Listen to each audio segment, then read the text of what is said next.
భివాండి భారీ అగ్ని ప్రమాదం చోటు చేసుకుంది. ఇక స్క్రాప్ గిడ్డంగిలో భారీగా మంటలు చెలరేగాయి. ప్రమాదంలో 10 దుకాణాలు పూర్తిగా దగ్ధమయ్యాయి.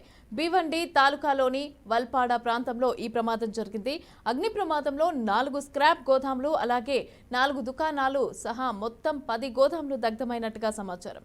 స్క్రాప్ గిడ్డంగి, చెక్క ఫ్లైవుడ్ దుకాణం అలాగే హోటల్, పంటపరి అలాగే టీ దుకాణం ఉన్నాయి. అగ్ని ప్రమాదానికి ఖచ్చితమైన కారణం తెలియనప్పటికీ ఈ అగ్ని ప్రమాదం చాలా ఎక్కువగా ఉంది. ఇక గోదాం, దుకాణం మరియు హోటల్ మొత్తం కూడా కాలిపోయాయి. అగ్ని ప్రమాదం పక్కనే పెట్రోల్ పంప్ కూడా ఉంది. ఈ పెట్రోల్ పంప్ వద్ద 2 ట్యాంకర్ పెట్రోల్ కూడా ఉన్నాయి. ఇక దీంతో ఆ ప్రాంతంలో భయానక వాతావరణం అయితే నెలకొంది.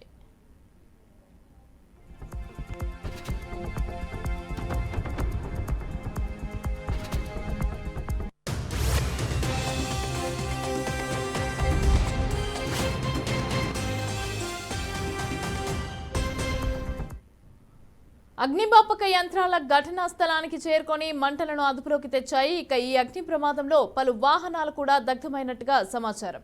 మంటల తీవ్రతను పరిగణలోకి తీసుకుని ఇరువైపులా రోడ్డును మూసివేశారు పోలీసులు. ఆస్తి నష్టమే కానీ ఎలాంటి ప్రాణ నష్టం జరగకపోవడంతో ఊపిరి పీల్చుకున్నారు స్థానికులు.